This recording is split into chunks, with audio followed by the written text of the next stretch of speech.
자, 안녕하세요. 반갑습니다. 9월 19일 주식 정리해드리는 추정남. 오늘도 시장 정리부터 먼저 시작해보도록 하겠습니다. 일단 뉴욕 증시는 FOMC 회의를 앞두고 글로벌 배송업체 페덱스의 경기 침체 경고에 하락 마감하였습니다. 이 페덱스는 전일 글로벌 경제가 상당히 나빠졌다며 물동량 감소세를 고려해 비용 절감 계획을 발표하였는데, 이 페덱스는 부정적인 전망 주요 원인 중의 하나로 아시아 지역의 약세를 꼽았습니다. 이 페덱스 CEO는 미국은 물론이거니와 국제적으로도 경제가 약화되면서 거래량이 줄고 있다며 적극적인 비용 절감 노력을 계속해 나갈 것이다 라고 밝혔습니다. 아울러 CNBC 방송과의 인터뷰에서 세계 경제가 불황에 진입할 것으로 예상한다고 강조했으며, 페덱스는 이에 대한 영향으로 21% 가까이 폭락하는 움직임이 보여졌습니다. 자, 이날 발표된 소비심리는 다소 부진한 모습을 보여줬는데, 미국 미시간대가 집계하는 9월 소비심리 평가지수는 잠정치 59.5를 기록하며 전월 58.2보다는 개선된 수치지만, 이 월스트리트저널이 집계한 시장 예상치 60보다는 하회하는 움직임을 보여주었습니다. 자, 국제유가는 WTI 기준 85.11달러, 플러스 0.00%, 그러니까 거의 본전이죠. 자, 그리고 채권 혼조, 달러 혼조, 금 가격은 상승 마감하였습니다. 자, 그러면 뉴스 보면서 하나씩 조금 더 디테일하게 살펴보도록 할게요. 자, 일단 제일 먼저 지금 이제 곧 있으면은 FOMC가 진행이 될 예정인데, 일단 9월 달에는 75bp에 대한 의견은 그 누구도 이거는 되지 않을 것이다 라고 하는 사람이 없죠. 자, 그렇다라고 한다면 이번 75bp 이후에 일단 지금 이 순간 금리는 3.25까지 갈 것이다 라는 걸 생각을 해볼 수가 있는데, 자, 그런데 지금 이 이후에도 계속 50bp 이상, 75bp 이상 금리 인상이 될 가능성이 높아 있는 상황이다라는 걸 확인을 할 수가 있습니다. 자, 그러다 보니까 최종금리 전망치 빠르게 4.5까지 도달을 할 것이다라는 의견이 상당히 많은데, 이 경제가 생각했던 것만큼 좋은 상황은 아니기 때문에 5%까지 이야기가 나오고 있어가지고 일단은 4.5에서 5 수준 요 정도는 진행이 될 수 있겠구나라는 걸 생각을 하시면서 보시면 좋을 것 같습니다. 자, 그런데 지금 시장 같은 경우에는 확실히 이 4.5 쪽에 대한 이 퍼센테이지가 확실히 괜찮아요. 자, 그렇다라는 건 지금 맥시멈 4.75까지 보더라도 5까지 가는 모습이 보여지게 된다라고 한다면은 여기에서 증시가 한 번 더 빠질 수 있겠습니다. 현재 퍼센테이지는 내년 3월 말까지 기준금리가 4.25에서 4.5가 책정될 확률은 40 조금 안 되게 반영이 되고 있고요. 4.5에서 4.75는 32.2가 반영이 되고 있는 모습이 확인이 됩니다. 이 수치는 계속해서 변하기 때문에 여러분들 하나씩 보시면 되는데, 아직 5%는 얘기만 나오고 아직 이렇게까지 시장에 반영은 안 되어 있는 상황이다라고 생각을 하시면 좋을 것 같네요. 자, 그리고 페덱스 20% 폭락, 아까 말씀드렸던 물동량 감소에 따른 실적 전망 철회된 움직임 때문에 폭락한 움직임, 이런 게 보여줬다라고 생각을 하시면 될 것 같고, 주요 이 원인 중에 하나가 아시아라고 하고 있기 때문에 아시아 지역의 매출 하락, 그러니까 한국의 영향을 받을 가능성이 높아 보인다. 이렇게 생각을 하시면서 보시면 좋을 것 같습니다. 자, 그리고 요즘에 계속해서 이제 경제 지표가 좋지 못한 모습을 보여주고 있다 보니까 이 심리지수 이런 것들도 시장 예상치보다 안 좋은 모습을 보여주고 있고, 골드만삭스 같은 경우에는 여기에서 조금 더 매파적인 움직임이 연준에서 보여지게 된다면 주가가 최대 27%더 빠질 수 있을 것이다라는 전망을 시장에 내놨습니다. 자, 그렇다라는 건 지금 이 위치가 저점이다라고 보기에는 어려운 부분이 많은 상황이다, 이렇게 생각을 해볼 수가 있겠죠. 자, 그렇게 이러한 부분은 조심을 하시면서 접근을 하셔야 될 것 같네요. 자, 그리고 G 5%대 급락, 공급망 문제로 납품 지연이 지속되기 때문이다라고 하고 있는데, 이제 전 세계 인프라 쪽에는 가장 이제 높은 수준을 유지하고 있는 기업 중에 한 군데이기 때문에 한동안도 계속 이런 모습이 계속 보여지지 않을까 생각이 듭니다. 자, 그리고 유로존 8월 CPI 확정치 전년 대비 9.1% 상승을 하면서 역대 최고를 유지하고 있는데, 이거는 ECB, 유럽중앙은행에서 금리 인상을 할 수밖에 없는 아주 중요한 지표가 되어줄 수 있겠죠. 미국에 이어서 유럽 역시도 긴축에 대한 기준은 바뀌지 않을 것이다 생각을 해볼 수가 있겠습니다. 자, 또한 이러한 상황은 더욱더 심각해질 것이다 라고 드는 건 뭐냐 하면, 친러 국가에 대한 EU의 제재가 계속되고 있어요. 이게 전 세계가 글로벌 체인망으로 엮여 있는 상황이기 때문에 뭐 하나만 이렇게 좀 제재를 받는다라고 했을 때 이 무기화할 수 있는 것들이 생각보다 많더라고요. 자, 그렇다라는 건 여기에 영향을 받아가지고 한국에서 또 하나의 피해가 만들어질 수도 있다. 자, 그러니까 요거는 굉장히 조심을 해야 된다. 자, 지금은 헝가리지만 다음엔 또 다른 것으로 연결이 될 수 있으니까요. 자, 그리고 리백 가입.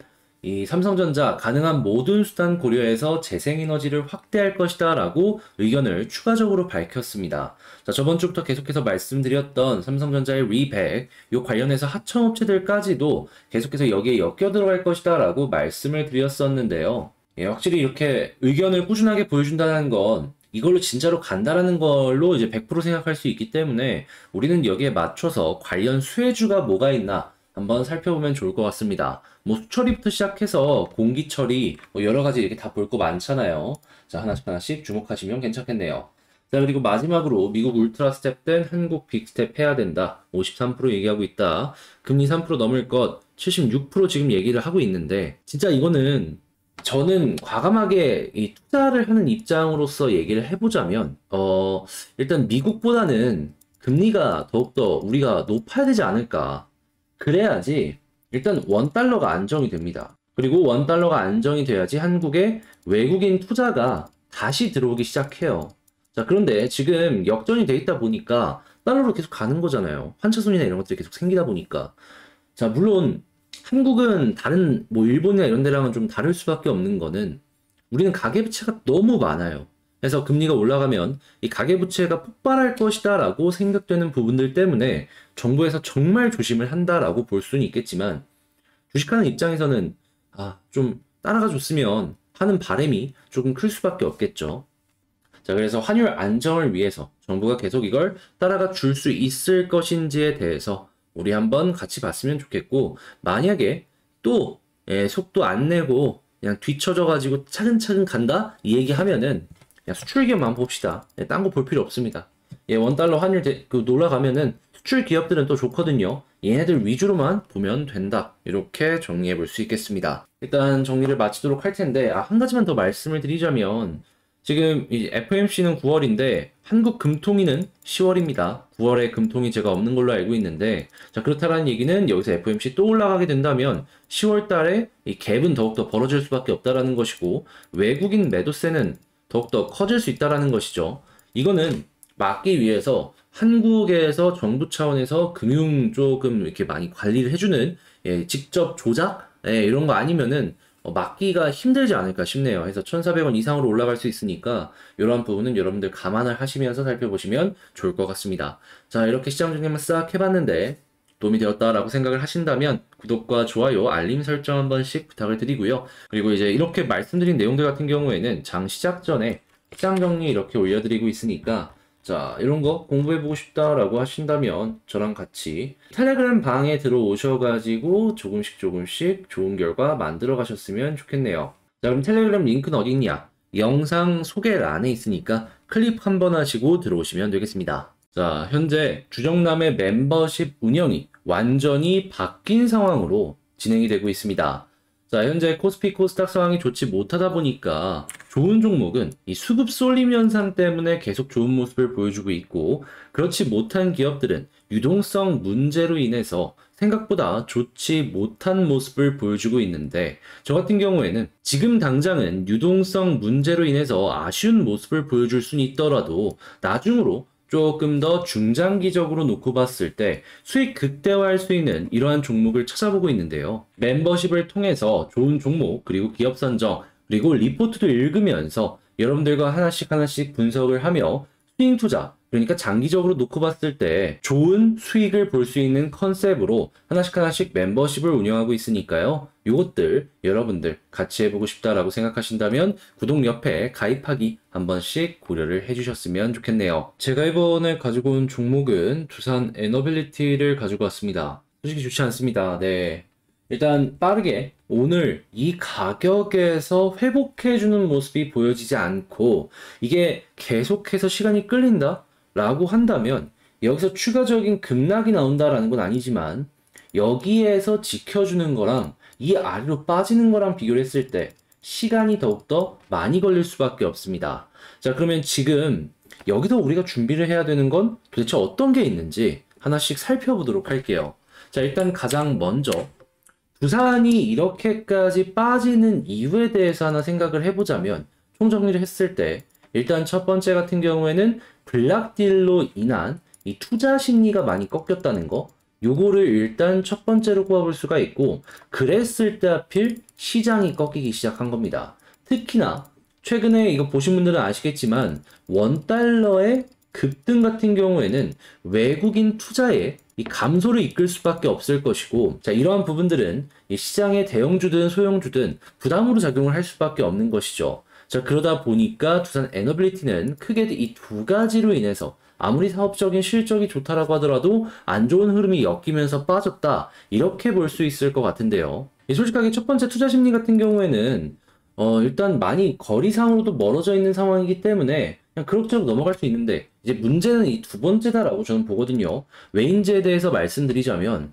자, 이제 곧 있으면 9월달 FOMC가 열립니다. 자, 그리고 나서 75bp에 대한 이 이야기는 지금 시장의 주류가 되었고, 그렇다는 얘기는 3.25까지는 갈 수밖에 없다라는 것이죠. 그러면 이제 한국 역시 이 원달러 환율 안정을 위해서 이 금리 인상을 따라가야 되는데, 문제는 한국의 금리 인상은 10월 달이라는 겁니다. 자, 그럼 9월 달 이후에 시간이 좀 내리 한 2에서 3주 정도는 기다려야 된다라고 이 생각을 할 수밖에 없겠죠. 그랬을 때 이 정부의 직접적인 시장 개입이 아니라면 원달러 환율은 더욱더 유동을 칠 수밖에 없을 것이고, 이 두산 에너빌리티가 지금 외국인 매도가 계속 커지고 있는데 이런 흐름이 연결이 될 수도 있다, 이렇게 정리를 할 수가 있는 겁니다. 물론 환율 안정이 되게 된다면 조금 더 버틸 수는 있겠지만, 이게 솔직하게 얘기해서 그렇게까지 전 세계가 안 좋은데 쉽지는 않을 것이다라고 생각을 해볼 수가 있는 것이죠. 그래서 지금 뭐 아까도 말씀드렸지만 이 시장 정리에서 말씀드렸던 것처럼 체코 이제 폴란드로 원전 수출을 준비를 하고 있다라고 이야기는 하고 있지만, 이게 되기 전까지는 매출로 연결이 되는 것은 아니기 때문에 일단 기대감은 갖되 이 완벽하게 이게 된다라고 생각하기도 조금 어려운 부분이 없잖아 있고요. 자, 그러면 지금 여기서 수급을 보면서 우리가 준비를 해야 되는 게 뭐냐라고 이제 좀 보자면 딱 한 가지입니다. 딴 거 볼 필요 없어요. 지금 어떻게든 이게 빨간불로 바뀌어야 돼요. 이게 빨간불로 안 바뀌면은 이게 반등이 쉽지 않습니다. 자, 그렇기 때문에 무조건 여기가 빨간불로 마감을 쳐주고 하루에서 이틀 정도 빨간불을 쳐주는 게 아니라면 일단 하락은 언제든 더 나올 가능성이 존재를 하다 보니까 지지를 하더라도 조심을 해야 된다. 제가 이걸 진짜 몇 번이고 강조를 해서 말씀드리는데 그만큼 중요하기 때문에 이 외국인 수급이 지금은 상당히 중요하다, 이렇게 판단을 해주시면 될 것 같고요. 차트를 보게 된다면 이제는 기대할 수 있는 부분이 이런 데도 다 이탈을 했기 때문에 이전 저점이라고 할 수 있는 여기 16,000원 부분인데, 솔직하게 얘기해서 아까도 말씀드렸다시피 여기를 이탈해서는 안 됐습니다. 네, 여기를 이탈해서 안 됐어요. 여기를 이탈하고 최대한 빠르게 올라가는 건 모르겠지만, 만약에 여기서 회복 못하고 여기서 계속 왔다 갔다 한다? 그럼 이거 진짜 느려집니다, 속도. 계속해서 저점을 높이고 있는 과정에 깨진 그림이기 때문에 훨씬 안 좋은 상황이다라고도 판단을 할 수가 있는 거예요.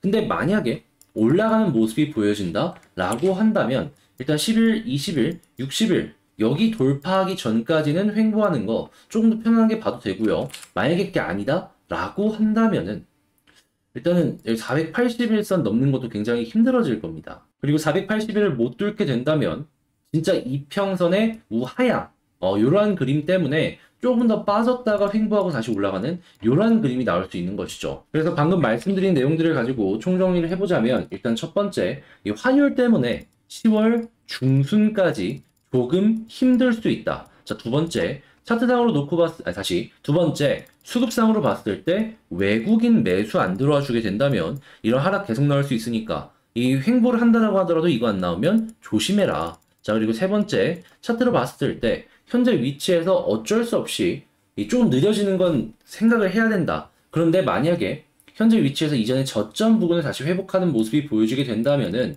그러면 그때는 조금 더 이제 올라갔을 때 빠르게 올라갈 수 있지만, 만약에 이 저점이 올라가는 모습 안 보여지고 현재 위치에서 이전 저점 여기 있죠, 16,000원 부분에서 왔다 갔다 하는 모습이 보여지게 된다면은 그때는 최우선 과제는 딱 하나, 481을 뚫을 수 있는지 없는지. 요거 못 뚫으면은 정말 길어질 가능성이 존재를 하겠다. 그렇게 지금 여기에서 이 저점을 빠르게 회복을 하느냐 아니면 나중에 481선을 돌파하느냐 이게 생명선이 된다라고 정리를 하며 이거 꼭 지켜보시길 바라며 두산 에너빌리티 마치도록 하겠습니다. 물론 제 개인의 의견이긴 하지만 저는 이렇게 분석을 했다라는 점 참고를 해주셨으면 좋겠고요. 전 다음에 더 좋은 영상으로 다시 찾아뵙겠다 말씀드리며 제 영상이 도움이 됐다면 구독, 좋아요 꼭 한 번씩만 눌러주시면 감사하겠습니다. 이상 주식 정리해드리는 주정남이었습니다.